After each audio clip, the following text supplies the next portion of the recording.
C'est une joie pour moi, chers auditeurs, de vous inviter à découvrir Jean-Baptiste, ce personnage très exceptionnel de l'Écriture sainte. Il a été à la fois mystérieux et influent, méconnu et renommé, banni de la société et populaire parmi les foules. Bref, un homme au saisissant contraste, mais surtout un serviteur de Dieu qui a joué un rôle décisif dans sa génération et par la suite. Après Daniel, Jérémie, Ézéchiel, et aussi Habacuc, Sophonie, Agé et Malachie, les prophètes d'Israël s'étaient tus. Tout simplement parce qu'Israël persistait dans son idolâtrie et ne les écoutait plus.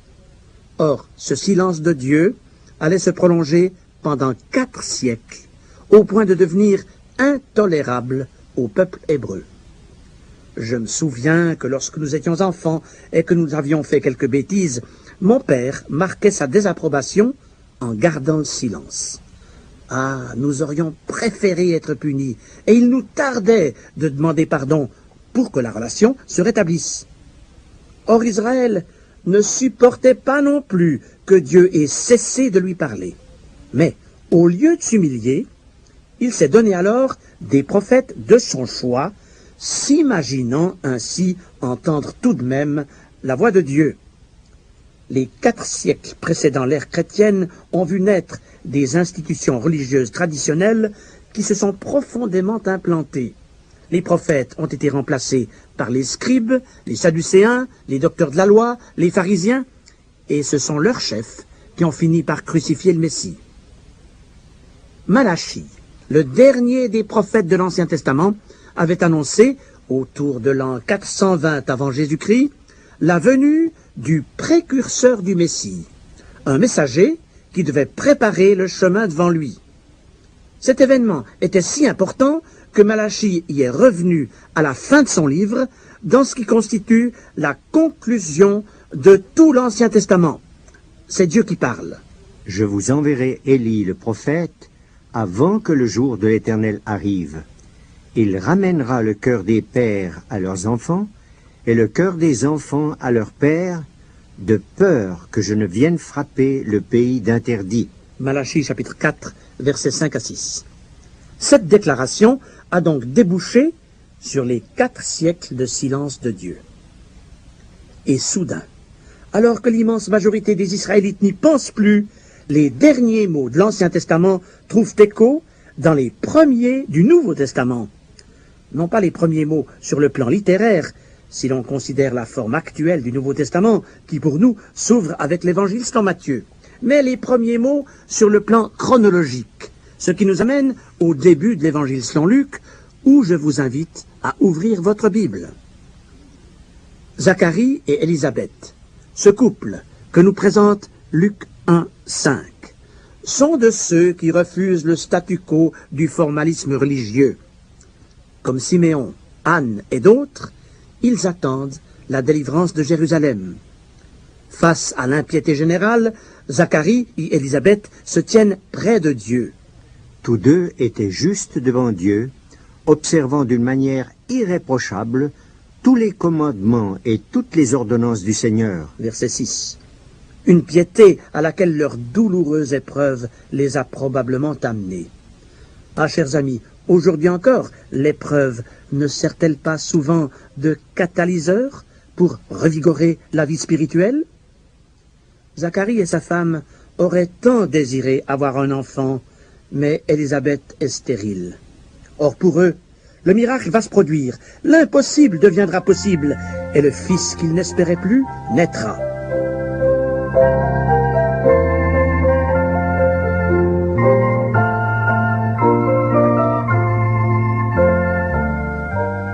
Zacharie le Lévite fait partie de la classe d'Abia, la 8e parmi les 24 officiant à tour de rôle dans le temple. Mais les prêtres sont si nombreux, ils étaient déjà 24 000 au temps de David, qu'ils n'ont peut-être même pas tous l'occasion d'offrir une fois dans leur vie le parfum sur l'autel d'or dans le sanctuaire. C'est donc un événement d'importance pour Zacharie lorsque le sort le désigne à cette fonction. Et Dieu choisit l'instant où Zacharie présente le parfum pour interrompre ce long silence du ciel, un ange lui apparaît et lui annonce la très prochaine naissance d'un fils, et cela dans les termes mêmes de la prophétie de Malachie. Il marchera devant Dieu avec l'esprit et la puissance d'Élie pour ramener les cœurs des pères vers les enfants et les rebelles à la sagesse des justes, afin de préparer au Seigneur un peuple bien disposé. Luc 1, 17. Pour Zacharie, la nouvelle est si bouleversante qu'il réagit à l'annonce de l'ange et est frappé de mutisme en raison de son incrédulité. Aussi, à sa sortie du temple, les nombreux Israélites qui l'attendent découvrent que quelque chose d'inhabituel et de divin vient de se produire. Une impression confirmée par la suite lorsqu'on apprend qu'un bébé va naître dans ce foyer de vieux parents. Et toute la région en parlera lorsqu'à la naissance de son fils, Zacharie retrouvera l'usage de la parole aussi soudainement qu'il l'avait perdu. Chacun s'interroge alors. Que sera donc cet enfant? Luc 1, 66. Son père Zacharie exprime lui le premier sa conviction à son sujet, verset 76. Et toi, petit enfant, tu seras appelé prophète du Très-Haut, car tu marcheras devant la face du Seigneur pour préparer ses voies. Devant la face du Seigneur, c'est-à-dire devant le Fils de Dieu. Oui, Jean-Baptiste a marché devant Jésus-Christ pour préparer ses voies. Il a été le messager du Seigneur dont Malachie avait parlé. Mais pas un messager à la manière des diplomates, des nonces apostoliques ou des ambassadeurs d'aujourd'hui. Personne n'a étendu de tapis rouge devant lui. Tout au contraire, Jean-Baptiste a choisi les solitudes désertiques pour cathédrale. Exactement ce qu'Ésaïe le prophète avait annoncé 6 siècles plus tôt. Une voix crie « Préparez au désert le chemin de l'Éternel, aplanissez dans les lieux arides une route pour notre Dieu. » Ésaïe chapitre 40, verset 3, voire Marc chapitre 1er, versets 2 et 3. Jean-Baptiste se référera à cette parole lorsqu'une délégation de sacrificateurs de Jérusalem viendra l'interroger au désert pour lui demander « Toi, qui es-tu? Es-tu Élie? Es-tu le prophète? Qui es-tu? » Afin que nous donnions une réponse à ceux qui nous ont envoyés. Que dis-tu de toi-même? Et Jean leur a répondu, « Moi, je suis la voix de celui qui crie dans le désert, aplanissez le chemin du Seigneur, comme a dit Ésaïe le prophète. » Évangile selon Jean, chapitre 1er, versets 19 à 23.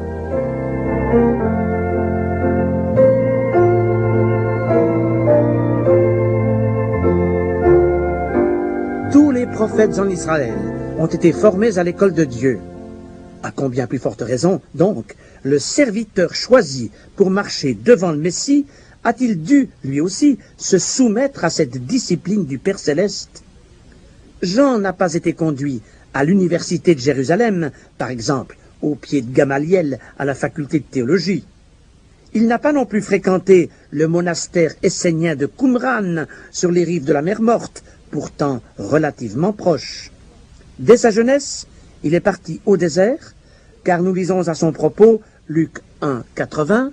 L'enfant croissait et se fortifiait en esprit, et il demeura dans les déserts jusqu'au jour où il se présenta devant Israël. Or Jean-Baptiste n'a pas été le seul à être formé à l'école du désert. Moïse a plus appris en 40 ans au désert qu'en 40 ans de hautes études en Égypte. Le roi David a rencontré le Seigneur dans les privations au désert. Le prophète Élie a marché pendant 40 jours au travers du désert. Jésus-Christ lui-même a été tenté pendant 40 jours dans le désert.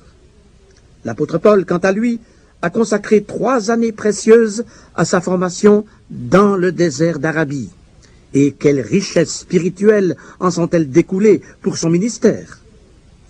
Si Jean-Baptiste a été le plus grand des prophètes, c'est aussi parce qu'il ne s'est pas soustrait au désert, où il a mené une existence d'ermite, se conformant en tout aux lois juives du Naziréat que d'autres, comme Samson ou Samuel, avaient acceptées avant lui.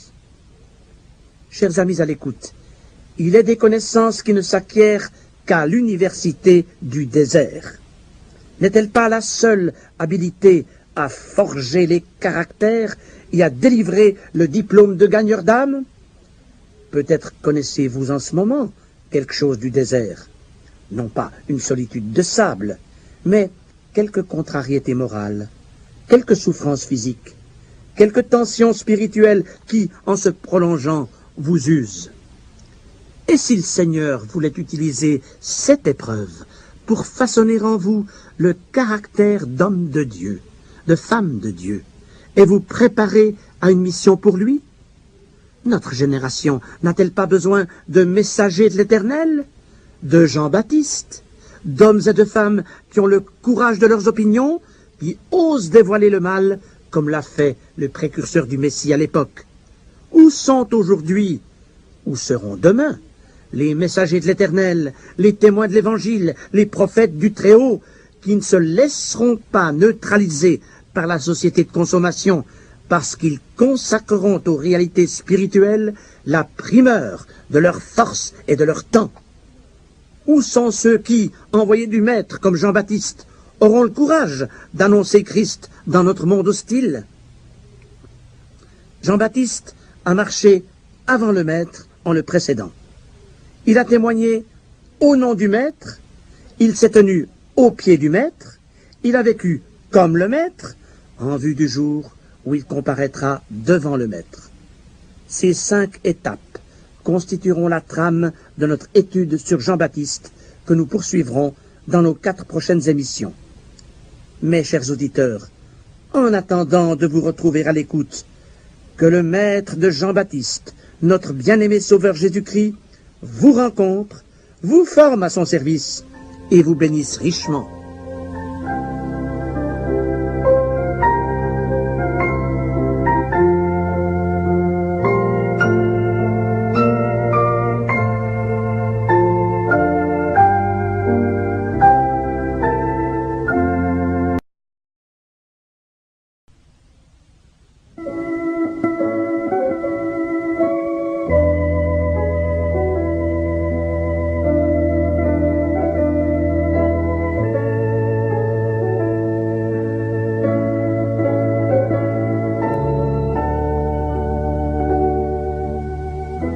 Très heureux de vous retrouver sur les ondes, chers auditeurs, pour à nouveau évoquer devant vous Jean-Baptiste, le précurseur du Seigneur Jésus. Ce personnage biblique, quelque peu énigmatique, a donc exercé son ministère avant son maître. Mais il s'est aussi présenté aux foules au nom de son maître, parce qu'il préparait son chemin. En entendant Jean-Baptiste, les foules de Palestine étaient préparées pour écouter un jour la voix du maître, de Jésus-Christ lui-même. Car Jean venait de sa part, et il s'exprimait déjà du reste dans les termes que le Maître emploiera quelques années après lui, car tous deux ont proclamé aux foules « Repentez-vous, car le royaume des cieux est proche. » Évangile selon Matthieu, chapitre 3, verset 2, et chapitre 4, verset 17. « Repentez-vous.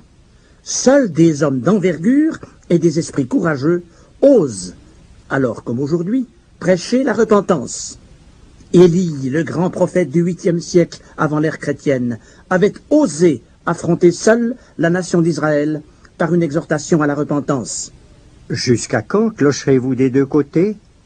Si l'Éternel est Dieu, allez après lui. Si c'est Baal, allez après lui. » Premier livre des Rois, chapitre 18, verset 21. Or, il y a analogie entre ces deux grands prophètes, Élie et Jean-Baptiste. Car avant sa naissance, Dieu avait dit à son père Zacharie, par l'intermédiaire de l'ange Gabriel, « Il marchera devant Dieu avec l'esprit et la puissance d'Élie pour ramener les rebelles à la sagesse des justes, afin de préparer au Seigneur un peuple bien disposé. » Luc 1, 17. Or, pour que les auditeurs de Jean-Baptiste n'aient pas de peine à l'identifier comme le précurseur du Messie, l'apparence qu'il s'est donnée l'a en quelque sorte accrédité auprès des Juifs, puisqu'il s'est présenté dans la tenue qu'Élie avait choisie des siècles auparavant. Jean avait un vêtement de poil de chameau et une ceinture de cuir autour des reins.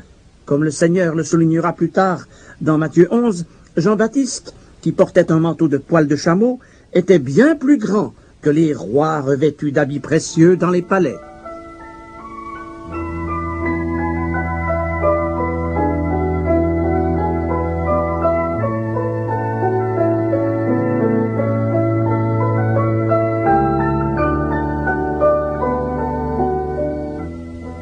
Jean-Baptiste était une forte personnalité. Rien ne l'effrayait.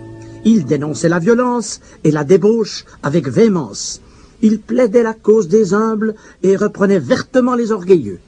C'est avec audace qu'il a apostrophé les pharisiens venus se faire baptiser par lui, des hommes qui n'avaient aucune intention de se repentir. Espèce de vipère, qui vous a fait croire qu'en vous faisant baptiser, vous pourriez esquiver le jugement imminent de la colère de Dieu? Matthieu 3, 7. Nous avons cité l'excellente transcription d'Alfred Kuhn, à laquelle nous continuerons de nous référer. Jean s'adressait à toutes les catégories de la société. Si quelqu'un a 2 chemises, qu'il en donne une à celui qui n'en a pas. Si quelqu'un a de quoi manger, qu'il partage avec celui qui n'a rien. Aux collecteurs d'impôts, il déclarait: N'exigez rien au-delà des tarifs prescrits. Et lorsque des soldats lui demandèrent à leur tour ce qu'ils avaient à faire, il leur répondit: Ne chicanez personne et ne commettez pas de violence. Ne cherchez pas querelle aux gens. N'extorquez pas d'argent sous la menace. Contentez-vous de votre solde. Luc 3, 10 à 14. Comme le Seigneur l'a rappelé plus tard, Jean parlait avec une telle autorité que les foules le considéraient comme un envoyé de Dieu. À tous, Jean disait: Prouvez donc par vos actes que votre repentance est sincère et que vous voulez réellement changer de vie. Luc 3, 8. Or, s'il est un mot mal compris, c'est bien celui de repentance. S'il est une expérience souvent escamotée, c'est bien celle-là. La repentance est un acte de volonté pour se détourner du mal, un changement d'état d'esprit et d'attitude face au péché. La repentance est le point de départ de toute vie chrétienne véritable. Une repentance sincère implique la confession du péché à Jésus-Christ et l'abandon de la pratique du péché. Jean ne baptisait que ceux qui se repentaient en s'engageant par un témoignage public. Vous le voyez, chers auditeurs, nous sommes ici bien loin des baptêmes infligés aux nouveau-nés, puisqu'il s'agissait d'un acte conscient auquel s'engageaient sciemment des adultes. Tout acte sincère de repentance coûte cher à l'orgueil de l'homme. Il est plus facile de s'y soustraire par des excuses que d'abandonner son péché. Les pharisiens et les docteurs de la loi, ou si vous préférez, les représentants du clergé juif, n'ont guère apprécié les invectives de Jean. Ils n'ont pas voulu se repentir publiquement et confesser leur hypocrisie. Ainsi se sont-ils exposés au jugement divin, un endurcissement de cœur qui s'est renforcé au cours des années, au point que le Seigneur Jésus dira d'eux: En ne se faisant pas baptiser par Jean, ils ont rendu nul à leur égard le dessein de Dieu. Luc 7, 30.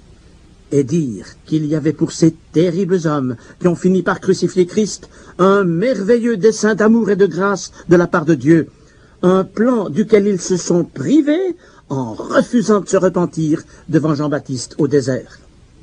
La repentance était donc au centre du message de Jean. Pour lui, il était impératif que son peuple se prépare à l'imminente venue du Messie. Il fallait donc que les uns et les autres abandonnent la pratique du péché, se détournent du mal, s'amendent de leurs nombreuses fautes et recherchent la justice et la sainteté dans leur vie quotidienne.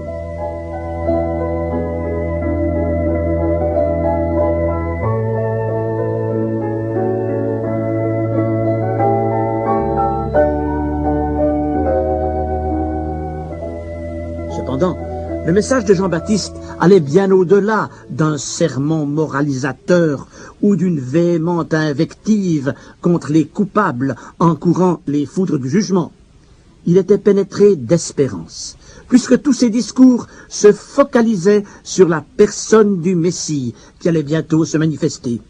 Pour lui, le Messie viendrait avant tout comme la lumière du monde, mais il se présenterait aussi tour à tour comme sculpteur, bûcheron, moissonneur, et surtout comme agneau, ainsi que nous allons le voir. D'abord, Jean-Baptiste annonce Jésus comme étant la lumière. Nous lisons au début de l'Évangile selon Jean, chapitre 1, versets 6 à 11. Il y eut un homme envoyé de Dieu, son nom était Jean. Il n'était pas la lumière, mais il parut pour rendre témoignage à la lumière. Cette lumière était la véritable lumière qui, en venant dans le monde, éclaire tout homme. Elle était dans le monde, et le monde a été fait par elle, et le monde ne l'a point connue. Elle est venue chez les siens, et les siens ne l'ont point reçue. Jean a donc annoncé au monde l'imminente venue de celui qui est la lumière du monde, celui dont la présence veut illuminer nos esprits et nos vies, parce qu'il veut mettre sa clarté au sein de toutes nos obscurités.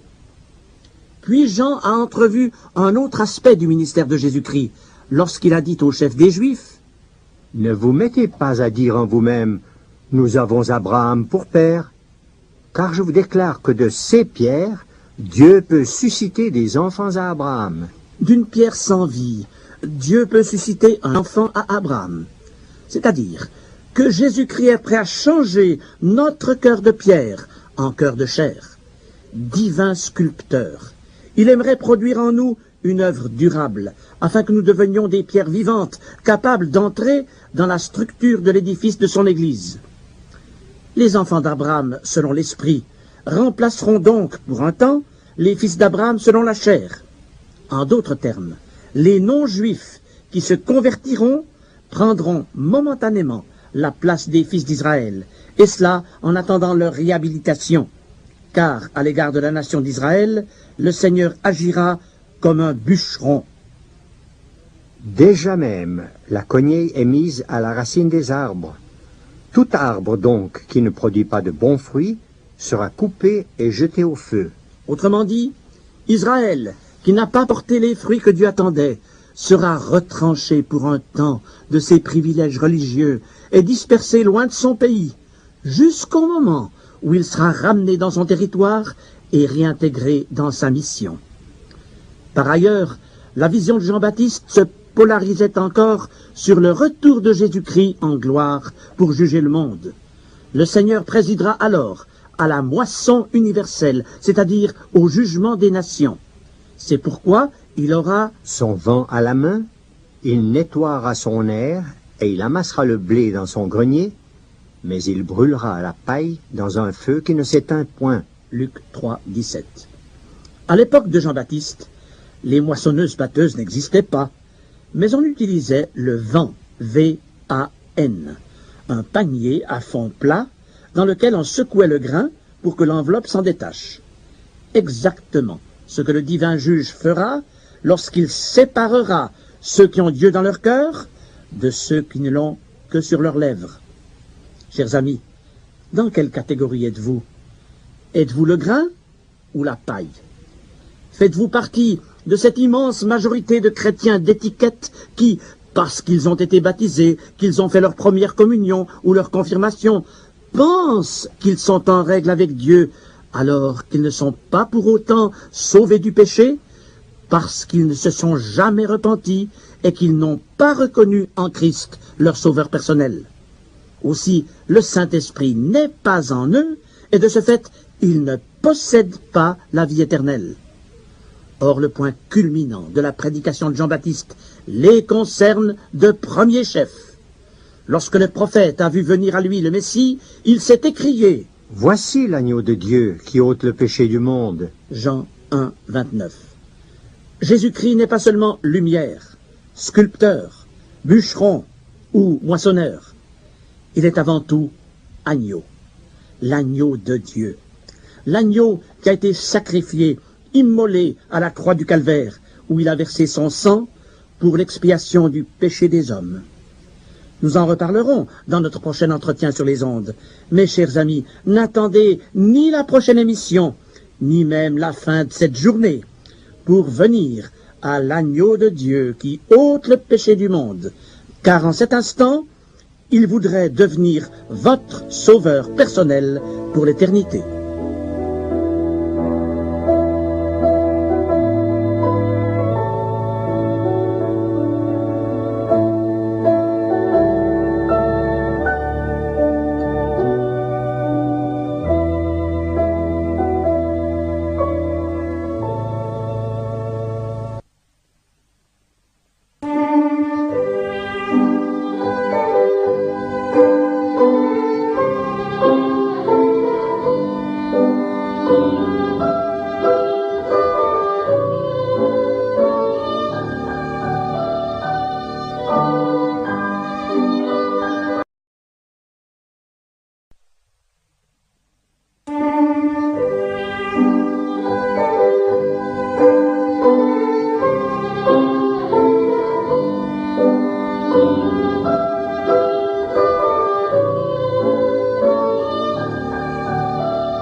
On peut comparer les évangiles à une merveilleuse broderie aux fils de diverses couleurs, admirablement tissés ensemble. Ils se complètent et s'harmonisent entre eux. Aussi nous faut-il aujourd'hui consulter à la fois les chapitres 3 de Matthieu et de Luc et les chapitres 1er de Marc et de Jean pour suivre le cheminement de Jean-Baptiste. Mes propos seront moins dirigés sur son ministère public que sur sa relation avec Jésus-Christ, son maître. Car Jean n'a pas été seulement le précurseur du Messie, il l'a vu, il s'est jeté à ses pieds pour l'honorer et l'adorer. Avant que Jésus ne commence son ministère en Palestine, il a tenu à se rendre auprès de Jean-Baptiste. Jésus était le cousin de Jean par Marie, sa mère, parente d'Élisabeth, mère de Jean-Baptiste. Une relation familiale dont Jean ne s'est pas prévalu, puisqu'il a d'emblée pris sa vraie place de serviteur devant le roi des rois. Il a même vivement réagi quand Jésus est venu à lui pour lui demander de le baptiser. « C'est moi qui ai besoin d'être baptisé par toi, et tu viens à moi ?» Matthieu 3, 14. Mais pourquoi Jésus voulait-il que Jean le baptise? Le baptême de Jean donnait l'occasion à ceux qui se reconnaissaient coupables de témoigner publiquement de leur sincère repentance. Cependant Jésus, le Fils de Dieu, qui n'a commis aucun péché parce qu'il est parfait, n'avait pas à se repentir de quoi que ce soit. Pourquoi alors a-t-il insisté pour que Jean le baptise? Jésus tenait à ce baptême pour montrer à quel point il s'identifiait aux foules qu'il était venu sauver. Ne s'est-il pas rendu semblable aux hommes, comme l'affirmera l'apôtre Paul plus tard? Il a voulu être homme parmi les hommes, et même le dernier d'entre eux, pour ensuite leur ouvrir l'accès auprès de Dieu le Père. Aussi Jésus a-t-il rassuré Jean en lui disant « Laisse faire maintenant, car il est convenable que nous accomplissions ainsi tout ce qui est juste. » Et Jean ne lui résista plus. L'évangile selon Luc fait bien ressortir que, par son baptême, Jésus s'identifiait à la foule. Tout le peuple se faisant baptiser, Jésus fut aussi baptisé. Mais l'analogie s'arrête là. C'est alors que Dieu le Père a tenu à attester publiquement la divinité de son Fils et son amour envers lui. Pendant qu'il priait, le ciel s'ouvrit et le Saint-Esprit descendit sur lui sous une forme corporelle, comme une colombe. Et une voix fit entendre du ciel ces paroles, « Tu es mon Fils bien-aimé, en toi j'ai mis toute mon affection. » Puis, aussi soudainement qu'il est venu, Jésus se retire au désert, où il sera tenté par le diable, alors que Jean continue d'accueillir sur les rives du Jourdain les Juifs repentants. Mais désormais, il leur parle de Jésus. « Moi, je baptise d'eau, mais au milieu de vous, il y a quelqu'un que vous ne connaissez pas, qui vient après moi. Je ne suis pas digne de délier la courroie de ses souliers. J'ai vu l'Esprit descendre du ciel comme une colombe et s'arrêter sur lui. Je ne le connaissais pas, mais celui qui m'a envoyé baptiser d'eau m'a dit, « Celui sur qui tu verras l'Esprit descendre et s'arrêter, c'est lui qui baptise du Saint-Esprit. Et j'ai vu, et j'ai rendu témoignage qu'il est le Fils de Dieu. » Jean chapitre 1, versets 26 à 34.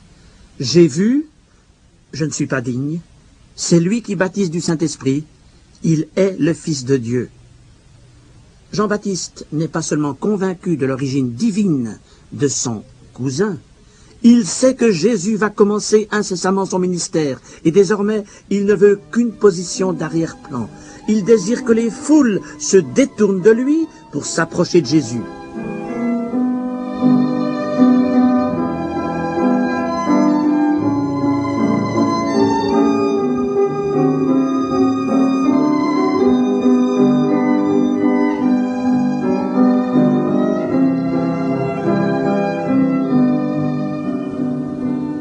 Jean-Baptiste, l'envoyé de Dieu, le précurseur annoncé par Ésaïe et par Malachie, le plus important de tous les prophètes, puisqu'il a été le seul d'entre eux à voir le Messie.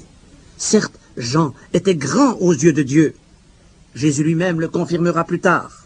Je vous le dis en vérité, parmi ceux qui sont nés de femmes, il n'en a point paru de plus grand que Jean-Baptiste. Matthieu 11, 11. Mais maintenant Jean, le plus grand des prophètes, ne cherche qu'à rentrer dans le rang et à s'abaisser. La seule place qui lui convienne, c'est d'être au pied du Maître. Aux foules accourues au Jourdain, il déclare « Moi, je vous baptise d'eau pour vous amener à la repentance, mais celui qui vient après moi est plus puissant que moi, et je ne suis pas digne de porter ses souliers.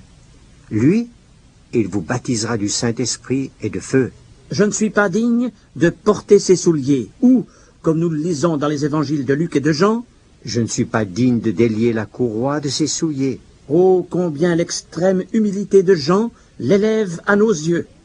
Jamais l'homme n'est si grand que lorsqu'il est par terre. Jean est par terre, au niveau des sandales de son maître. Et à ce propos, l'évangile de Marc, qui est l'évangile du service dépeignant Christ dans ses attributs de parfait serviteur, l'évangile selon Marc, donc, fait ressortir 3 mots prononcés par Jean-Baptiste qui ne se trouvent pas dans les autres évangiles. Je ne suis pas digne de délier, en me baissant, la courroie de ses souliers. Marc 1,7. En me baissant. Jean-Baptiste s'abaisse. Chers amis à l'écoute, j'ai tant de peine à me baisser. Ah, je ne parle pas ici de nos courbatures ou de notre éventuelle raideur rhumatismale. Reconnaissons-le, nous avons tous, jeunes et aînés, tant de peine à nous abaisser et à prendre notre vraie place, la seule qui nous convienne devant Dieu, au pied du Maître.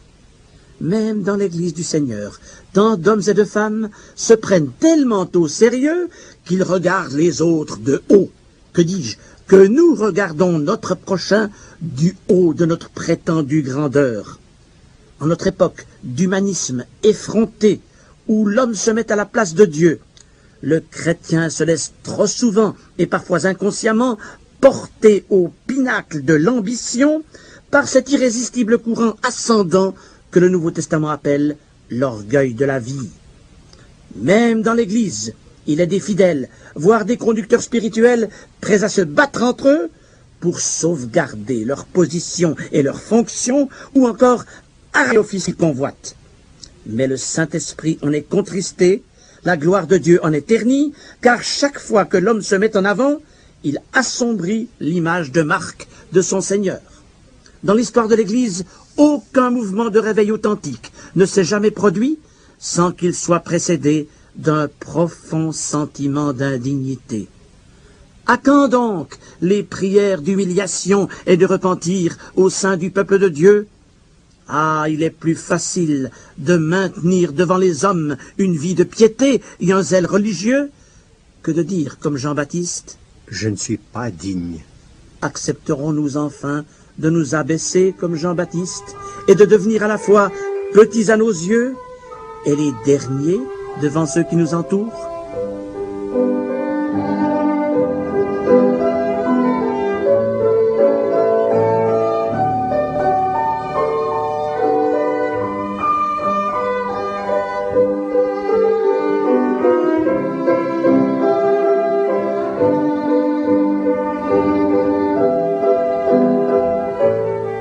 Dès après sa rencontre avec Jésus, Jean a voulu détourner de lui l'attention des foules pour qu'elles ne regardent qu'à Jésus-Christ. Lorsqu'il a vu le Messie revenir à lui, il a élevé la voix pour que tous entendent. Voici l'agneau de Dieu qui ôte le péché du monde. Jean 1, 29. Et quand le lendemain, Jésus était encore là, Jean-Baptiste a répété, Voilà l'agneau de Dieu. Jean 1, 36. 2 disciples de Jean-Baptiste se sont alors détachés de lui pour suivre Jésus. Et Jean n'a rien fait pour les retenir. Les 2 disciples de Jean, dont l'un se nommait André, sont devenus ce jour-là disciples de Jésus. Puis André a parlé à son frère Simon-Pierre, qui, à son tour, a suivi Jésus. Et la fin du premier chapitre de l'Évangile selon Jean nous montre que, comme une traînée de poudre, la nouvelle s'est propagée et que plusieurs Galiléens sont devenus disciples de Jésus. Jean-Baptiste a donc tout fait pour que les foules venues à lui se tournent vers Jésus. Il a accepté que ses propres disciples le quittent pour suivre Christ. Et lorsqu'un jour s'est engagé une controverse avec un juif sur la purification, il en a profité pour rendre un nouveau témoignage à Jésus. Je ne suis pas le Christ, mais j'ai été envoyé devant lui. Celui à qui appartient l'épouse, c'est l'époux. Mais l'ami de l'époux, qui se tient là et qui l'entend, éprouve une grande joie à cause de la voix de l'époux. Aussi cette joie qui est la mienne est parfaite. Il faut qu'il croisse et que je diminue. Jean 3, 28 à 30. Chers amis, appréciez-vous d'être le point de mire, le centre des conversations, celui ou celle qu'on consulte en priorité? Telle n'était pas l'ambition de Jean-Baptiste. Lors d'une cérémonie de mariage, les époux sont le pôle d'attraction. Pour Jean, l'époux, c'est Jésus-Christ. Et l'épouse, ce sont ceux qui lui appartiennent et le suivront. Quant à lui, il se contente du rôle de l'ami de noces, chargé de préparer la fête et de tout faire pour que les époux soient honorés et que les invités soient heureux. Là est l'ambition de Jean-Baptiste. Il éprouve une grande joie parce que l'époux est là et qu'il peut entendre sa voix. Puis il certifie: Il faut qu'il croisse et que je diminue. Toute la grandeur de Jean-Baptiste apparaît au travers de cette devise dont il a fait le mot d'ordre de sa carrière. Il faut qu'il croisse et que je diminue. Or, après 20 siècles, cette devise, qui va à l'encontre des goûts et des modes du jour, devrait caractériser le chrétien dans sa relation avec Jésus. Elle devrait caractériser l'Église tout entière, que le Seigneur convie à ses pieds pour l'adorer et le glorifier. Alors, voulons-nous accepter la voie que Jean-Baptiste nous trace et faire nôtre cette devise? Il faut qu'il croisse et que je diminue. Que le Seigneur de Jean-Baptiste vous bénisse richement.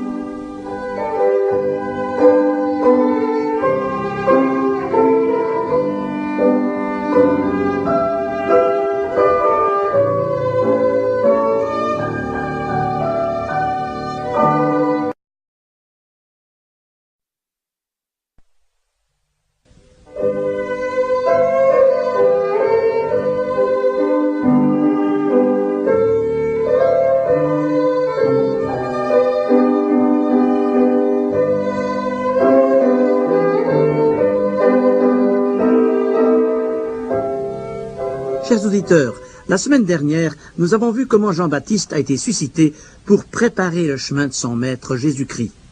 Le message qu'il proclamait au désert atteignait toutes les classes de la société. Et c'est ainsi qu'il pénétra même dans le palais d'Hérode Antipas, ce roi fourbe et vil qui vivait dans l'adultère, et à qui Jean-Baptiste a dit, Marc 6, 18, « Il ne t'est pas permis d'avoir la femme de ton frère. » Ah, il fallait du courage à Jean pour exhorter le roi de changer de vie. Mais comment les foules auraient-elles trouvé son message crédible s'il n'avait convié que les pauvres à la repentance en ménageant les riches et les grands de ce monde? Or, Hérode ne voulait surtout pas changer de conduite. Aussi a-t-il ajouté à ses mauvaises actions celle d'enfermer Jean dans la forteresse de Macaïrus, appelée aujourd'hui l'Hérodion. Nous ne savons pas combien de mois ou d'années a duré la détention de Jean, mais dans sa cellule, il avait certes plus de temps pour réfléchir, et Satan en a profité pour le tourmenter. Période d'autant plus sombre pour Jean qu'il aurait bien voulu être témoin oculaire des événements bouleversants qui, entre-temps, avaient projeté sur l'avant-scène celui dont il avait préparé le chemin. Partout, Jésus guérissait les malades, accomplissait des miracles, et les foules venaient à lui. De toute évidence, Jésus était donc le Messie promis, à moins que Jean eut soudain certains doutes. Le Messie ne devait-il pas avant tout libérer la Palestine du joug romain pour que la nation entière le proclame comme roi? Or, au fil des semaines et des mois, Jean a dû être informé que les chefs religieux s'étaient détournés de Jésus et complotaient même de le faire mourir. Il y avait donc de quoi se poser des questions. Pourquoi, face à tant de miracles, les Juifs ne le reconnaissaient-ils pas publiquement comme Messie? Et finalement, pourquoi Jésus ne faisait-il pas quelque chose de spectaculaire pour obliger toute la nation à l'acclamer roi? À moins qu'après tout, Jésus ne soit pas le Messie promis. N'y tenant plus, Jean décida d'envoyer par ses disciples un message à Jésus. « Es-tu celui qui doit venir, ou devons-nous en attendre un autre ?» Matthieu 11, 3. Cette phrase traduit toute l'anxiété de l'esprit tourmenté de Jean.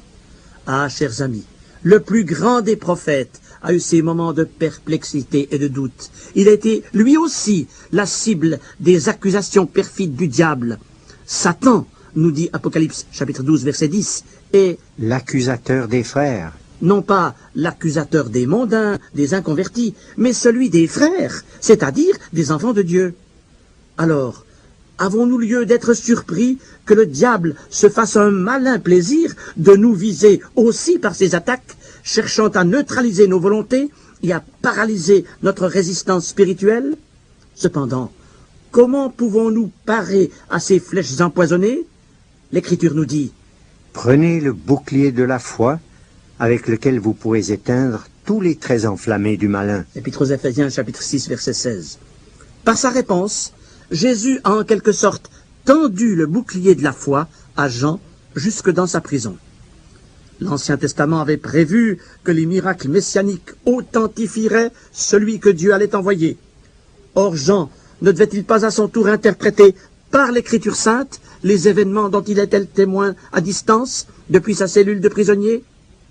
Aussi ses propres disciples lui ont-ils transmis cette réponse de Jésus: Allez rapporter à Jean ce que vous entendez et ce que vous voyez.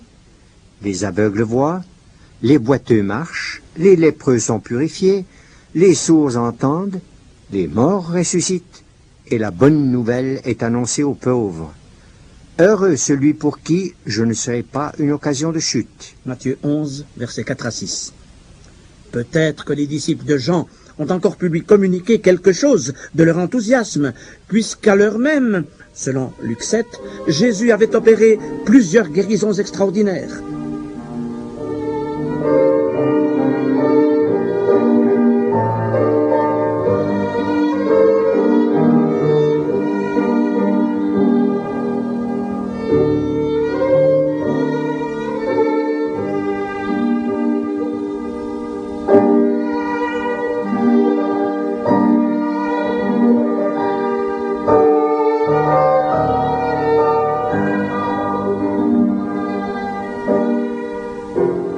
Chers amis, le plus sûr moyen de délivrance face aux doutes et aux accusations qui nous tourmentent est de réaffirmer, même à l'heure du plus sombre découragement, notre confiance absolue dans le texte intangible et immuable de la parole divine. Cette parole eut sans doute alors un impact rassurant sur l'esprit de Jean-Baptiste dans sa cellule, puisque, conformément à ce qui était écrit, le Messie faisait tant de miracles. Dès lors, Jean a pu poursuivre son ministère dans la même constance et avec la même fidélité qu'avant son emprisonnement. Aussi, lorsqu'un jour Jean a vu le roi Hérode lui-même arriver dans sa cellule, il a pu à nouveau l'exhorter. Peut-être a-t-il eu avec lui même plusieurs entretiens, car c'est à ce propos que nous lisons: Hérode craignait Jean, le connaissant pour un homme juste et saint. Il le protégeait et, après l'avoir entendu, il était souvent perplexe et l'écoutait avec plaisir. Marc 6, 20. Mais la perplexité d'Hérode ne l'empêchait pas de jouer avec la vérité, car il n'avait pas la force d'abandonner son vice. Hérode devait être d'un caractère mou, et il ne pouvait plus rien devant la femme qui dominait sa vie. Or Satan guettait son occasion. Un jour propice arriva, lorsqu'Hérode, à l'anniversaire de sa naissance, donna un festin assez grand aux chefs militaires et aux principaux de la Galilée. Marc 6, 21. Chers auditeurs, Satan ne connaît-il pas les jours propices où il pourra nous surprendre dans nos points faibles pour ensuite nous assujettir et nous vaincre? Il guette les occasions favorables pour nous faire tomber, comme il le fit pour Hérode, victime à la fois de sa passion et de son orgueil. Hérodias, la maîtresse d'Hérode, avait une fille nommée Salomé qui, après le repas, a dansé et plu à tous les convives. Peut-être Hérode était-il sous l'effet des vapeurs de l'alcool et qu'il ne se contrôlait plus tout à fait. Toujours est-il qu'il a fait alors à Salomé une proposition démentielle. « Demande-moi ce que tu voudras, et je te le donnerai. Ce que tu me demanderas, je te le donnerai, serait-ce la moitié de mon royaume. » Marc 6, 22 à 23. Hérode n'a sans doute pas mesuré ses paroles, car il était suffisamment accroché au pouvoir pour ne vouloir céder aucune portion de sa souveraineté. Face à cette offre insensée, Salomé elle-même n'a pas su que demander. Mais elle s'est empressée de consulter sa mère, qui, elle, n'a pas voulu rater une si belle occasion pour se débarrasser enfin de Jean-Baptiste, le trouble fait de son pseudo-foyer. Exiger immédiatement la tête de Jean-Baptiste mettra certes Hérode dans l'embarras, mais devant les convives, il n'osera se rétracter, et il sera obligé d'obtempérer. Et l'on verra bien alors ce que deviendront ses scrupules de conscience qui jusqu'ici l'avaient rendu perplexe au sujet du prophète. Sitôt dit, sitôt fait. Et un garde est revenu de la forteresse avec la tête de Jean-Baptiste sur un plat, Marc 6, 28. Ainsi, par la sordide intervention d'une femme despote, dominant un roi vicieux, périt le plus grand des prophètes, le précurseur du Messie.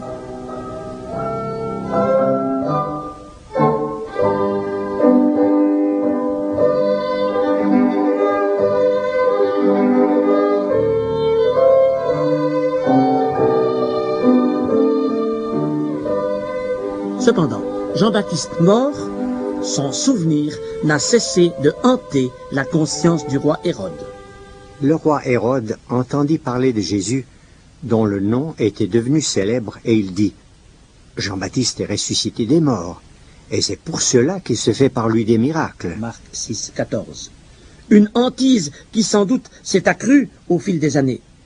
Et le jour vint où, alors que la Pâque des Juifs était célébrée en grande pompe à Jérusalem, Jésus a été arrêté sur l'ordre des autorités religieuses pour être amené devant Pilate, le gouverneur romain. Pilate, ayant appris que Jésus était de la juridiction d'Hérode, s'empressa alors de le lui renvoyer. Lorsqu'Hérode vit Jésus, il en eut une grande joie, car depuis longtemps il désirait le voir à cause de ce qu'il avait entendu dire de lui, et il espérait qu'il le verrait faire quelques miracles.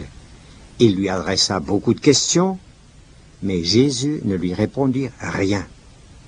Hérode, avec ses gardes, le traita avec mépris. Luc 23, 8 à 11. Pourquoi Jésus n'a-t-il rien répondu à Hérode? Parce qu'il avait déjà eu son occasion, que dis-je, ses multiples occasions pour se repentir, et surtout qu'il avait piétiné la vérité de Dieu en ordonnant l'assassinat de Jean-Baptiste. Fait infiniment solennel, Hérode s'était ainsi exclu de toute possibilité de repentance et d'accès à la vie éternelle. Et il en sera de même, hélas, pour d'innombrables âmes qui découvriront un jour, trop tard, qu'il aurait fallu se décider pour Dieu au moment opportun. C'est pourquoi permettez-nous d'insister auprès de vous, chers auditeurs, en vous suppliant, avec l'auteur de l'Épître aux Hébreux, chapitre 4, verset 7, « Aujourd'hui, si vous entendez sa voix, n'endurcissez pas vos cœurs. » Bien que nous consacrerons encore une émission à Jean-Baptiste, constatons-le d'emblée, Jean a été un serviteur digne de son divin maître. Comme Jésus-Christ, il a été rejeté. Il a été l'objet d'un vil complot. Il a été arrêté par les hommes, il a connu les tourments, il a souffert, il a été frappé injustement, il a connu une mort brutale. Mais comme son maître, il a été victorieux au travers de sa faiblesse. Et avec son maître, il partagera la gloire et la récompense destinées à ceux qui auront vaincu. Alors, chers amis, êtes-vous d'accord de suivre les traces de Jean-Baptiste, qui sont celles de Jésus-Christ? Êtes-vous prêts à souffrir avec Jésus-Christ pour qu'un jour vous ayez part à son règne? N'oublions pas la promesse. Si nous persévérons, nous régnerons aussi avec lui. Deuxième épître à Timothée, chapitre 2, verset 12. Que le Seigneur vous bénisse.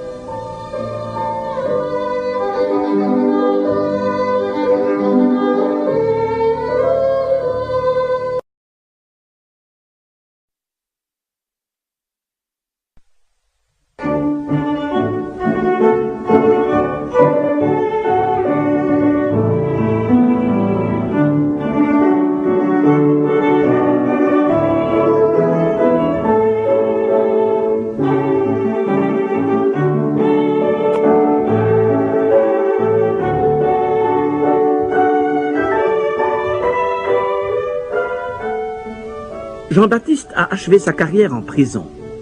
Devant les hommes, il avait paru comme un messager annonçant les foudres du jugement de Dieu, mais aussi comme un témoin éphémère, sitôt disparu, sitôt oublié. Cependant, Jean, qu'était-il aux yeux de Jésus-Christ, son divin maître? Il nous faut bien consacrer une émission à ce grand sujet, car à plusieurs reprises, le Seigneur a parlé de Jean-Baptiste, soit avant, soit après sa mort. D'abord, lorsque Jean était en prison et qu'il a adressé un message à Jésus. Après le départ des envoyés de Jean, Jésus a demandé à ceux qui l'entouraient: « Qu'êtes-vous allé voir au désert? Un roseau agité par le vent? Mais qu'êtes-vous allé voir? Un homme vêtu d'habits précieux? Voici ceux qui portent des habits précieux sont dans les maisons des rois. Qu'êtes-vous donc allé voir? Un prophète? Oui, vous dis-je, et plus qu'un prophète. » Peut-être certains considéraient-ils Jean-Baptiste comme un étrange visionnaire. Mais pour le Seigneur, il était le plus grand des prophètes. Aussi a-t-il ajouté: « C'est celui dont il est écrit: Voici, j'envoie mon messager devant ta face pour préparer ton chemin devant toi. Je vous le dis en vérité, parmi ceux qui sont nés de femmes, il n'en a point paru de plus grand que Jean-Baptiste. » Matthieu 11, 7 à 11. Jean était donc grand aux yeux du Seigneur. Mais le précurseur du Messie n'avait pas tous nos privilèges. Il n'a pas pu, comme nous, goûter à tous les avantages de la grâce divine qui fait de nous des citoyens du royaume des cieux. C'est pourquoi le Seigneur a ajouté, au sujet de Jean: « Cependant, le plus petit dans le royaume des cieux est plus grand que lui. » Comment se fait-il que vous soyez, que nous soyons, en notre qualité de citoyens du royaume des cieux, plus grands que le plus grand des prophètes? Permettez une image. Le petit enfant, placé au sommet d'une montagne, se tient à une altitude plus élevée que le géant resté au fond de la vallée. En d'autres termes, la position du plus humble des enfants de Dieu en notre époque de grâce est plus élevée aux yeux du Seigneur que celle du plus grand des prophètes, placé malgré lui dans la profonde vallée du temps de la loi. Car lorsque Jean-Baptiste s'est manifesté, c'était encore le régime de la loi de Moïse qui, rappelons-le, ne s'est achevé qu'au moment où Jésus-Christ s'est écrié du haut de la croix: « Tout est accompli. » Jean 19, 30.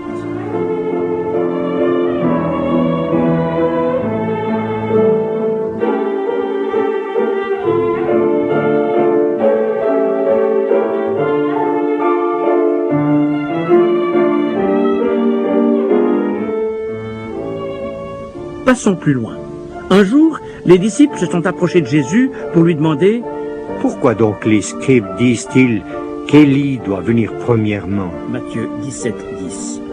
Il faut rappeler ici que l'Ancien Testament s'achève sur l'annonce du retour du prophète Élie sur terre avant que le Messie ne revienne ici-bas pour juger le monde. Une perspective que le Seigneur a lui-même confirmée dans ce même passage en déclarant: « Il est vrai qu'Élie doit venir et rétablir toutes choses. » Verset 11. Mais Jésus s'est saisi de l'interrogation de ses disciples quant au retour d'Élie pour montrer le lien qu'il y a entre Élie et Jean-Baptiste. Selon ce qui était prévu de Jean avant sa naissance, Luc 1, 17, il devait venir avec l'esprit et la puissance d'Élie. Jean n'a-t-il pas tranché les camps en Israël comme Élie le fit en son temps au mont Carmel? Vous vous souvenez peut-être de sa proclamation: « Jusqu'à quand clocherez-vous des deux côtés? Si l'Éternel est Dieu, allez après lui. Si c'est Baal, allez après lui. » Or, à l'instar de celle d'Élie, la prédication de Jean-Baptiste a aussi placé le peuple d'Israël devant une décision: ou bien se repentir, ou bien se détourner de Dieu. Comme Élie, Jean a dénoncé le péché. Et comme Élie, Jean a été approuvé de Dieu. Le feu de Dieu qui était descendu sur le sacrifice offert par Élie au mont Carmel est également descendu dans la vie de Jean pour faire de lui un brandon communiquant la flamme du message divin aux foules. Cependant, Jean a été rejeté, maltraité, incarcéré. C'est ce que le Seigneur rappelle en quelques mots dans ce passage de Matthieu 17. « Élie est déjà venu. Ils ne l'ont pas reconnu et ils l'ont traité comme ils ont voulu. » Verset 12. Aussi n'est-ce pas étonnant que nous lisions ensuite: Les disciples comprirent alors qu'il leur parlait de Jean-Baptiste.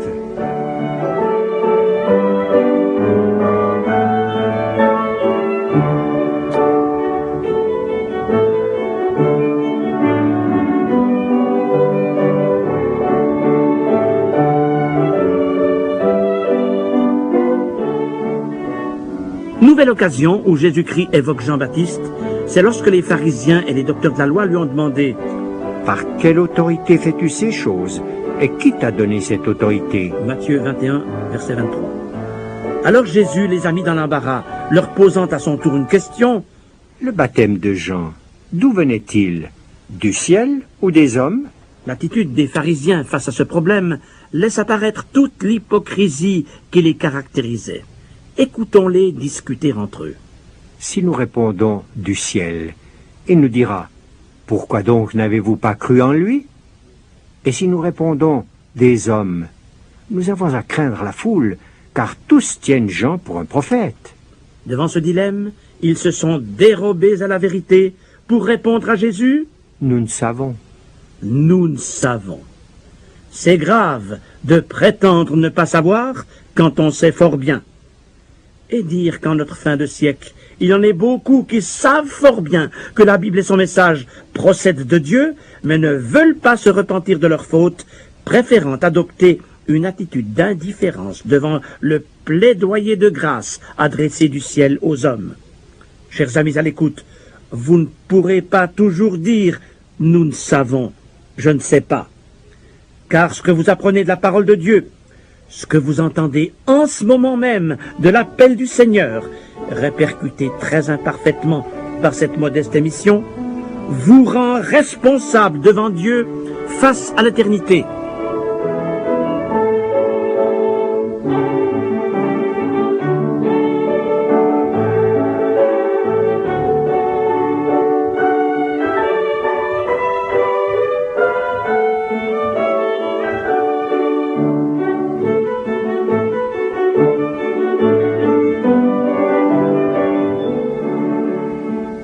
Permettez-moi de m'arrêter encore à un dernier témoignage rendu par Jésus au sujet de Jean-Baptiste, et cela sans doute comme un hommage posthume. Jean était la lampe qui brûle et qui luit, et vous avez voulu vous réjouir 1 heure à sa lumière. Jean 5, 35. Par ces mots, le Seigneur s'adressait d'abord aux Juifs de Jérusalem, comme s'il leur disait: la lampe que Dieu avait allumée en la personne de Jean-Baptiste s'est éteinte pour vous. Vous n'avez pas su profiter de l'opportunité qui vous était offerte. Maintenant, c'est trop tard.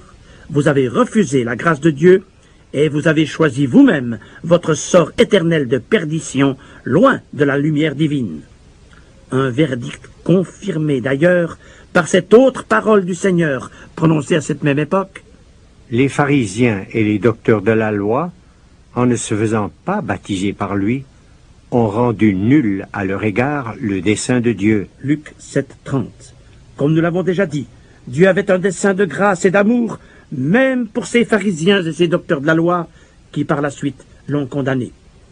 Cependant, les chefs religieux d'Israël se sont écartés du plan de Dieu, et pour eux, la lumière s'est définitivement éteinte, parce qu'ils ont sombré dans les ténèbres de l'incrédulité. Mais par cette parole, Jean était la lampe qui brûle et qui luit. Le Seigneur voulait aussi nous présenter son précurseur comme un témoin modèle dont nous sommes appelés à suivre les traces. La juxtaposition des deux verbes « brûler » et « luire » m'a parlé. Que de gens veulent luire sans brûler.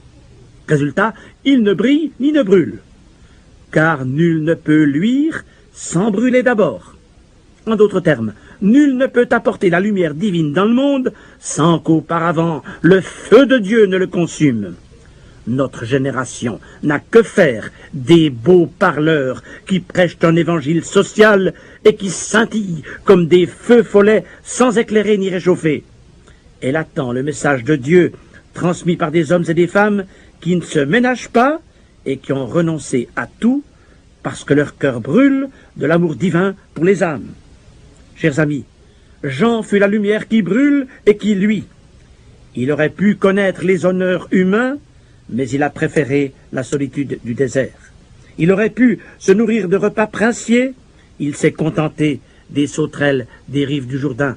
En d'autres termes, il s'est soustrait à la vie facile et à la popularité pour proclamer le message dynamique de la repentance, un message qui suscitait partout l'opposition.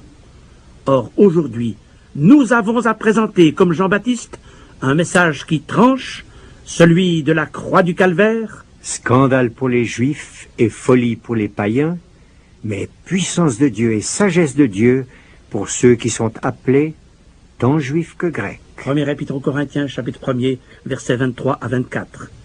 Et c'est toujours ainsi. La croix sépare les camps. Quand elle est annoncée en vérité et en puissance, le vice est démasqué, les situations sont mises en ordre, et le mal ne peut plus cohabiter avec la vraie piété. La lampe de Jean a brillé à l'époque sur toute la Palestine.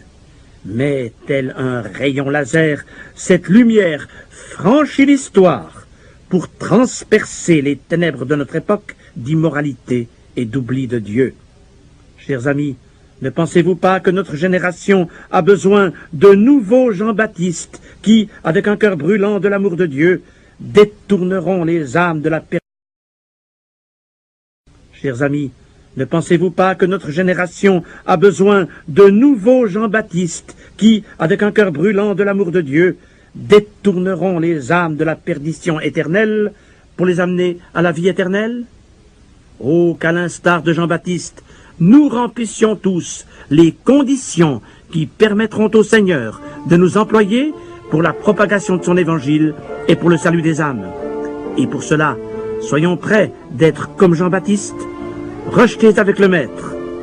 Tenons-nous au pied du Maître pour recevoir ses instructions, puis témoignons au nom du Maître, afin qu'un jour nous puissions, comme Jean-Baptiste, nous tenir devant le Maître et l'entendre dire: C'est bien, bon et fidèle serviteur, entre dans la joie de ton Maître. Matthieu 25, 21. Que le Seigneur vous bénisse richement.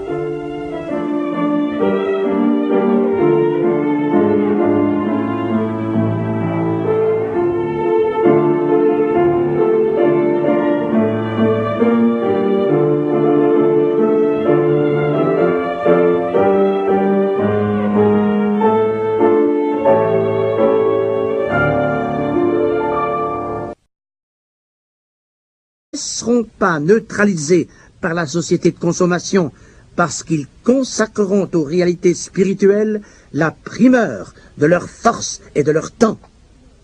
Où sont ceux qui, envoyés du Maître comme Jean-Baptiste, auront le courage d'annoncer Christ dans notre monde hostile? Jean-Baptiste a marché avant le Maître en le précédant. Il a témoigné au nom du Maître, il s'est tenu au pied du Maître, il a vécu comme le Maître, en vue du jour où il comparaîtra devant le Maître. Ces 5 étapes constitueront la trame de notre étude sur Jean-Baptiste que nous poursuivrons dans nos 4 prochaines émissions.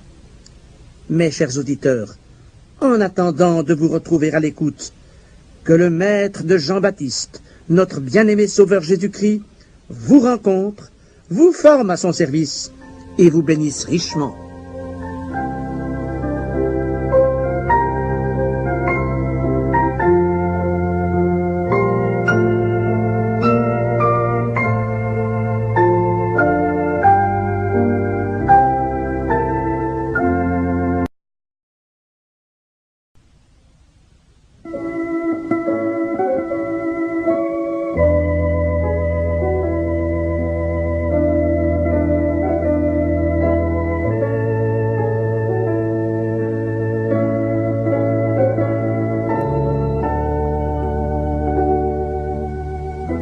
Très heureux de vous retrouver sur les ondes, chers auditeurs, pour à nouveau évoquer devant vous Jean-Baptiste, le précurseur du Seigneur Jésus. Ce personnage biblique, quelque peu énigmatique, a donc exercé son ministère avant son Maître. Mais il s'est aussi présenté aux foules au nom de son Maître, parce qu'il préparait son chemin. En entendant Jean-Baptiste, les foules de Palestine étaient préparées pour écouter un jour la voix du Maître, de Jésus-Christ lui-même.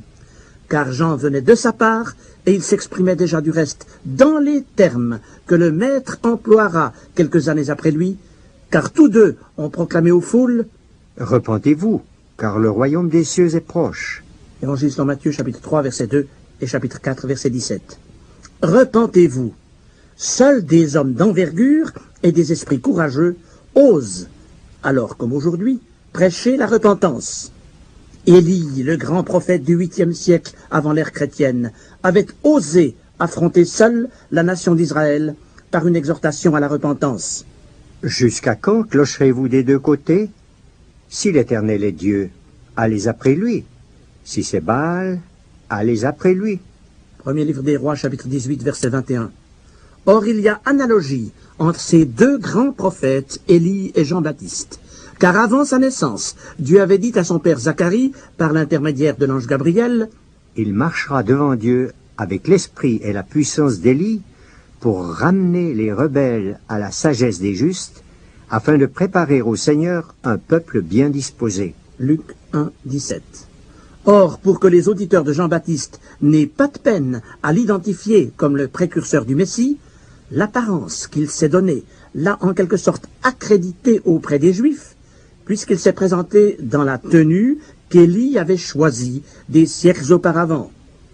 Jean avait un vêtement de poil de chameau et une ceinture de cuir autour des reins. Comme le Seigneur le soulignera plus tard dans Matthieu 11, Jean-Baptiste, qui portait un manteau de poil de chameau, était bien plus grand que les rois revêtus d'habits précieux dans les palais.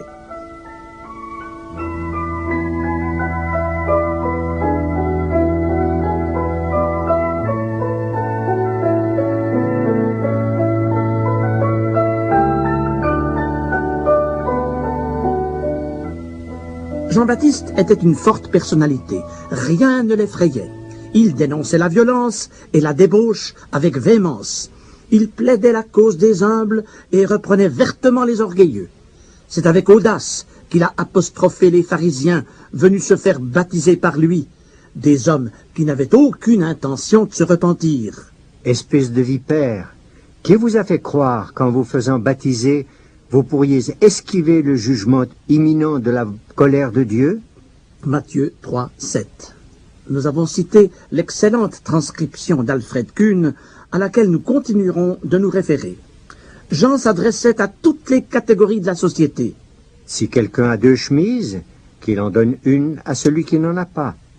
Si quelqu'un a de quoi manger, qu'il partage avec celui qui n'a rien. » Aux collecteurs d'impôts, il déclarait « N'exigez rien au-delà des tarifs prescrits. » Et lorsque des soldats lui demandèrent à leur tour ce qu'ils avaient à faire, il leur répondit « Ne chicanez personne et ne commettez pas de violence. Ne cherchez pas querelle aux gens. N'extorquez pas d'argent sous la menace. Contentez-vous de votre solde. » Luc 3, 10 à 14. Comme le Seigneur l'a rappelé plus tard, Jean parlait avec une telle autorité que les foules le considéraient comme un envoyé de Dieu.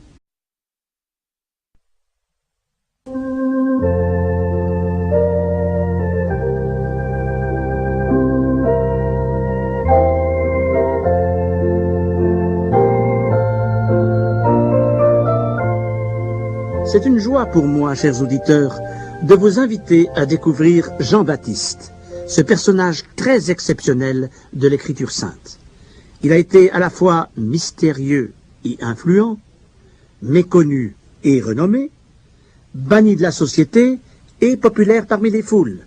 Bref, un homme au saisissant contraste, mais surtout un serviteur de Dieu qui a joué un rôle décisif dans sa génération et par la suite.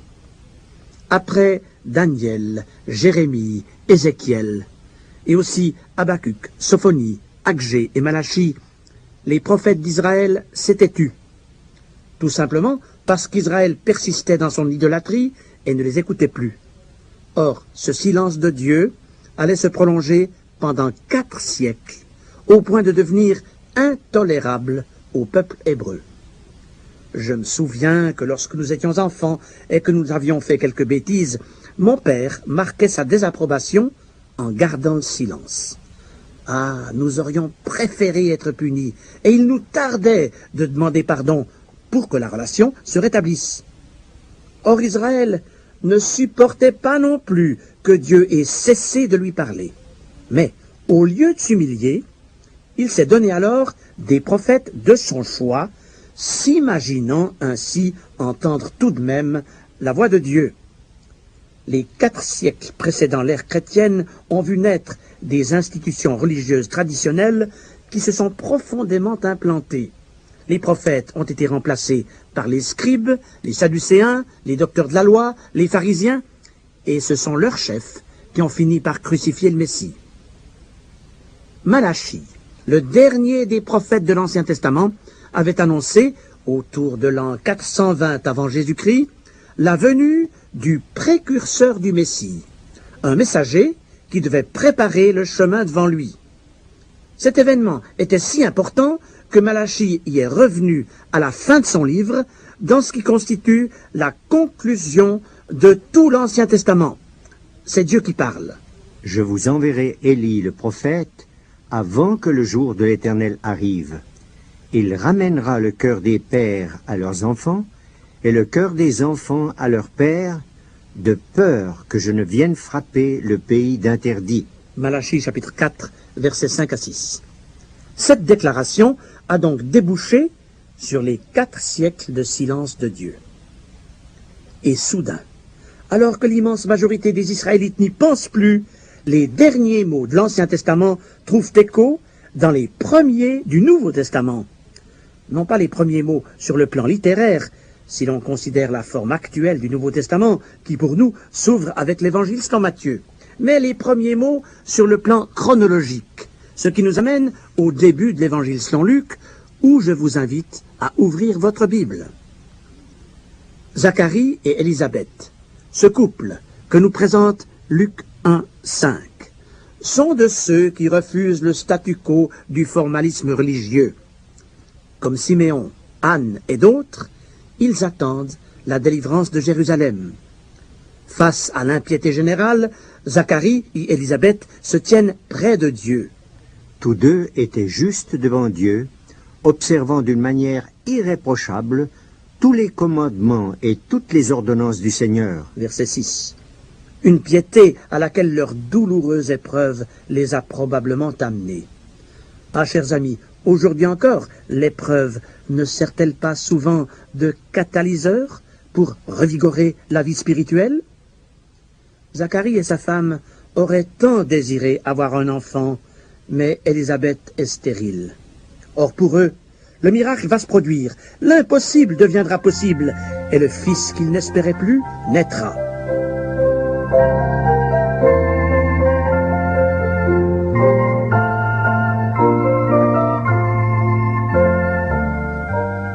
Zacharie le Lévite fait partie de la classe d'Abia, la 8e parmi les 24 officiant à tour de rôle dans le temple.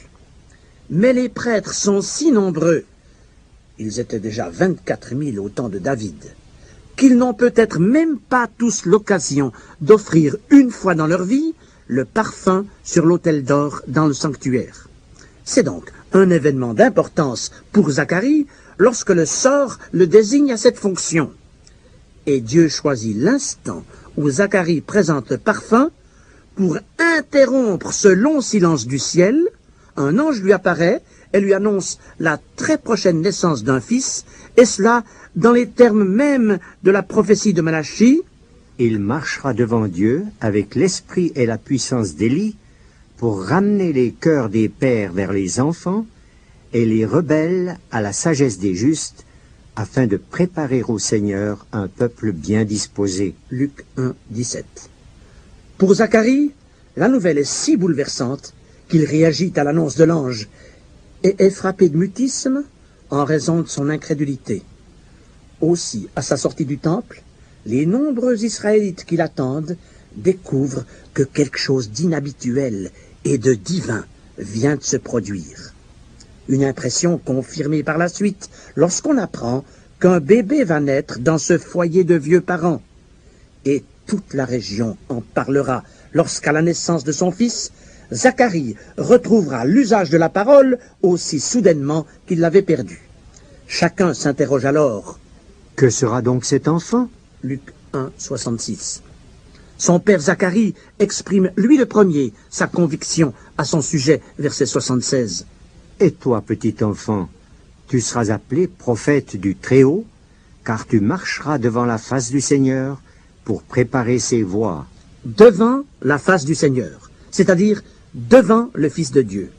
Oui, Jean-Baptiste a marché devant Jésus-Christ pour préparer ses voies. Il a été le messager du Seigneur dont Malachie avait parlé. Mais pas un messager à la manière des diplomates, des nonces apostoliques ou des ambassadeurs d'aujourd'hui. Personne n'a étendu de tapis rouge devant lui. Tout au contraire, Jean-Baptiste a choisi les solitudes désertiques pour cathédrale. Exactement ce qu'Ésaïe le prophète avait annoncé 6 siècles plus tôt. Une voix crie, « Préparez au désert le chemin de l'Éternel, aplanissez dans les lieux arides une route pour notre Dieu. » Ésaïe chapitre 40, verset 3, voire Marc chapitre 1er, versets 2 et 3. Jean-Baptiste se référera à cette parole lorsqu'une délégation de sacrificateurs de Jérusalem viendra l'interroger au désert pour lui demander « Toi, qui es-tu? Es-tu Élie? Es-tu le prophète? Qui es-tu? » Afin que nous donnions une réponse à ceux qui nous ont envoyés. Que dis-tu de toi-même? Et Jean leur a répondu, « Moi, je suis la voix de celui qui crie dans le désert, aplanissez le chemin du Seigneur, comme a dit Ésaïe le prophète. » Évangile selon Jean, chapitre 1er, versets 19 à 23.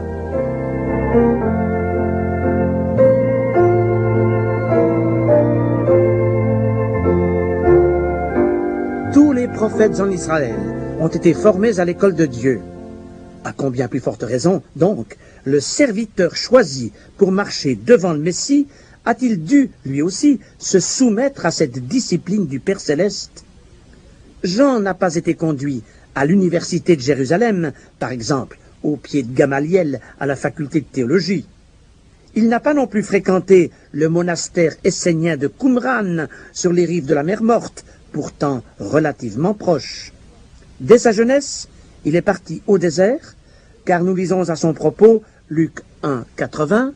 L'enfant croissait et se fortifiait en esprit, et il demeura dans les déserts jusqu'au jour où il se présenta devant Israël. Or Jean-Baptiste n'a pas été le seul à être formé à l'école du désert. Moïse a plus appris en 40 ans au désert qu'en 40 ans de hautes études en Égypte. Le roi David a rencontré le Seigneur dans les privations au désert. Le prophète Élie a marché pendant 40 jours au travers du désert. Jésus-Christ lui-même a été tenté pendant 40 jours dans le désert. L'apôtre Paul, quant à lui, a consacré 3 années précieuses à sa formation dans le désert d'Arabie. Et quelles richesses spirituelles en sont-elles découlées pour son ministère? Si Jean-Baptiste a été le plus grand des prophètes, c'est aussi parce qu'il ne s'est pas soustrait au désert, où il a mené une existence d'ermite, se conformant en tout aux lois juives du Naziréat que d'autres, comme Samson ou Samuel, avaient acceptées avant lui. Chers amis à l'écoute, il est des connaissances qui ne s'acquièrent qu'à l'université du désert. N'est-elle pas la seule habilité à forger les caractères et à délivrer le diplôme de gagneur d'âme? Peut-être connaissez-vous en ce moment quelque chose du désert. Non pas une solitude de sable, mais quelques contrariétés morales, quelques souffrances physiques, quelques tensions spirituelles qui, en se prolongeant, vous usent. Et si le Seigneur voulait utiliser cette épreuve pour façonner en vous le caractère d'homme de Dieu, de femme de Dieu, et vous préparer à une mission pour lui? Notre génération n'a-t-elle pas besoin de messagers de l'Éternel, de Jean-Baptiste, d'hommes et de femmes qui ont le courage de leurs opinions, qui osent dévoiler le mal, comme l'a fait le précurseur du Messie à l'époque? Où sont aujourd'hui, où seront demain, les messagers de l'Éternel, les témoins de l'Évangile, les prophètes du Très-Haut, qui ne se laissent? La vision de Jean-Baptiste se polarisait encore sur le retour de Jésus-Christ en gloire pour juger le monde. Le Seigneur présidera alors à la moisson universelle, c'est-à-dire au jugement des nations. C'est pourquoi il aura son vent à la main, il nettoiera son aire et il amassera le blé dans son grenier, mais il brûlera la paille dans un feu qui ne s'éteint point. Luc 3, 17. À l'époque de Jean-Baptiste, les moissonneuses-batteuses n'existaient pas, mais on utilisait le vent, V-A-N, un panier à fond plat dans lequel on secouait le grain pour que l'enveloppe s'en détache. Exactement ce que le divin juge fera lorsqu'il séparera ceux qui ont Dieu dans leur cœur de ceux qui ne l'ont que sur leurs lèvres. Chers amis, dans quelle catégorie êtes-vous? Êtes-vous le grain ou la paille? Faites-vous partie de cette immense majorité de chrétiens d'étiquette qui, parce qu'ils ont été baptisés, qu'ils ont fait leur première communion ou leur confirmation, pensent qu'ils sont en règle avec Dieu, alors qu'ils ne sont pas pour autant sauvés du péché, parce qu'ils ne se sont jamais repentis et qu'ils n'ont pas reconnu en Christ leur sauveur personnel. Aussi, le Saint-Esprit n'est pas en eux, et de ce fait, ils ne possèdent pas la vie éternelle. Or, le point culminant de la prédication de Jean-Baptiste les concerne de premier chef. Lorsque le prophète a vu venir à lui le Messie, il s'est écrié « Voici l'agneau de Dieu qui ôte le péché du monde. » Jean 1, 29. Jésus-Christ n'est pas seulement lumière, sculpteur, bûcheron ou moissonneur. Il est avant tout agneau, l'agneau de Dieu, l'agneau qui a été sacrifié, immolé à la croix du Calvaire, où il a versé son sang pour l'expiation du péché des hommes. Nous en reparlerons dans notre prochain entretien sur les ondes. Mes chers amis, n'attendez ni la prochaine émission, ni même la fin de cette journée, pour venir à l'agneau de Dieu qui ôte le péché du monde, car en cet instant, il voudrait devenir votre sauveur personnel pour l'éternité.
On peut comparer les évangiles à une merveilleuse broderie aux fils de diverses couleurs, admirablement tissés ensemble.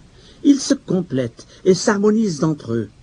Aussi nous faut-il aujourd'hui consulter à la fois les chapitres 3 de Matthieu et de Luc et les chapitres 1er de Marc et de Jean pour suivre le cheminement de Jean-Baptiste. Mes propos seront moins dirigés sur son ministère public que sur sa relation avec Jésus-Christ, son maître. Car Jean n'a pas été seulement le précurseur du Messie, il l'a vu, il s'est jeté à ses pieds pour l'honorer et l'adorer. Avant que Jésus ne commence son ministère en Palestine, il a tenu à se rendre auprès de Jean-Baptiste. Jésus était le cousin de Jean par Marie, sa mère, parente d'Élisabeth, mère de Jean-Baptiste. Une relation familiale dont Jean ne s'est pas prévalu, puisqu'il a d'emblée pris sa vraie place de serviteur devant le roi des rois. Il a même vivement réagi quand Jésus est venu à lui pour lui demander de le baptiser. « C'est moi qui ai besoin d'être baptisé par toi, et tu viens à moi ?» Matthieu 3, 14. Mais pourquoi Jésus voulait-il que Jean le baptise? Le baptême de Jean donnait l'occasion à ceux qui se reconnaissaient coupables de témoigner publiquement de leur sincère repentance. Cependant, Jésus le Fils de Dieu, qui n'a commis aucun péché parce qu'il est parfait, n'avait pas à se repentir de quoi que ce soit.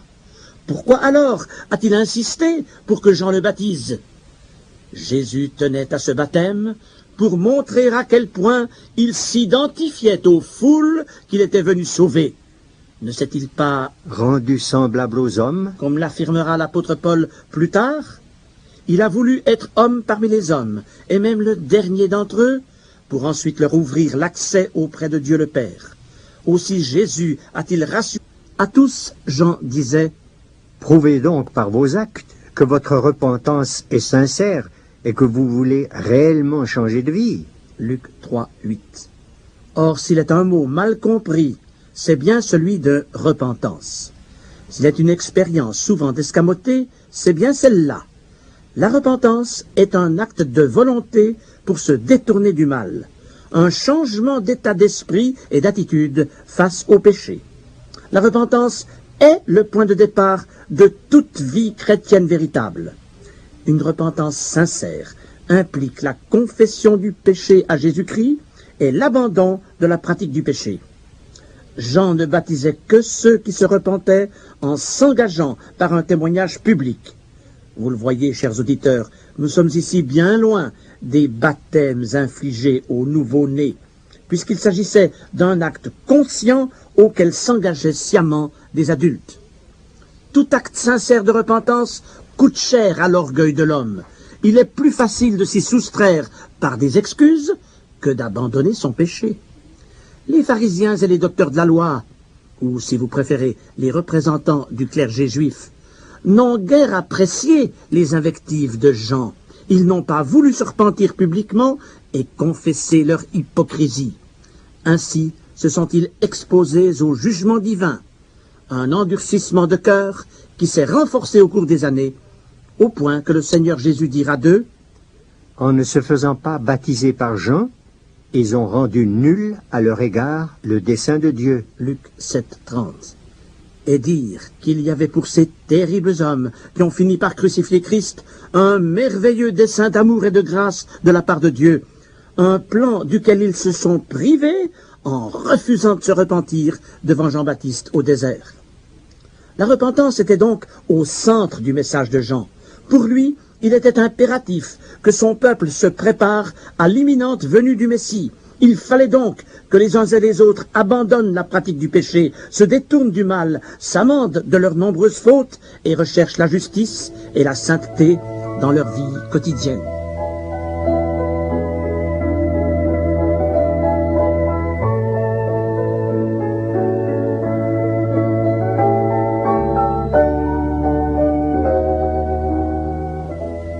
Cependant, le message de Jean-Baptiste allait bien au-delà d'un sermon moralisateur ou d'une véhémente invective contre les coupables encourant les foudres du jugement. Il était pénétré d'espérance, puisque tous ses discours se focalisaient sur la personne du Messie qui allait bientôt se manifester. Pour lui, le Messie viendrait avant tout comme la lumière du monde, mais il se présenterait aussi tour à tour comme sculpteur, bûcheron, moissonneur, et surtout comme agneau, ainsi que nous allons le voir. D'abord, Jean-Baptiste annonce Jésus comme étant la lumière. Nous lisons au début de l'évangile selon Jean, chapitre 1, versets 6 à 11. Il y eut un homme envoyé de Dieu, son nom était Jean. Il n'était pas la lumière, mais il parut pour rendre témoignage à la lumière. Cette lumière était la véritable lumière qui, en venant dans le monde, éclaire tout homme. Elle était dans le monde, et le monde a été fait par elle, et le monde ne l'a point connue. Elle est venue chez les siens, et les siens ne l'ont point reçue. Jean a donc annoncé au monde l'imminente venue de celui qui est la lumière du monde, celui dont la présence veut illuminer nos esprits et nos vies, parce qu'il veut mettre sa clarté au sein de toutes nos obscurités. Puis Jean a entrevu un autre aspect du ministère de Jésus-Christ, lorsqu'il a dit au chef des Juifs: « Ne vous mettez pas à dire en vous-même, nous avons Abraham pour père, car je vous déclare que de ces pierres, Dieu peut susciter des enfants à Abraham. » D'une pierre sans vie, Dieu peut susciter un enfant à Abraham. C'est-à-dire que Jésus-Christ est prêt à changer notre cœur de pierre en cœur de chair. Divin sculpteur, il aimerait produire en nous une œuvre durable, afin que nous devenions des pierres vivantes, capables d'entrer dans la structure de l'édifice de son Église. Les enfants d'Abraham, selon l'Esprit, remplaceront donc, pour un temps, les fils d'Abraham selon la chair. En d'autres termes, les non-juifs qui se convertiront prendront momentanément la place des fils d'Israël, et cela en attendant leur réhabilitation, car à l'égard de la nation d'Israël, le Seigneur agira comme un bûcheron. Déjà même, la cognée est mise à la racine des arbres. Tout arbre donc qui ne produit pas de bons fruits sera coupé et jeté au feu. Autrement dit, Israël, qui n'a pas porté les fruits que Dieu attendait, sera retranché pour un temps de ses privilèges religieux et dispersé loin de son pays, jusqu'au moment où il sera ramené dans son territoire et réintégré dans sa mission. Par ailleurs,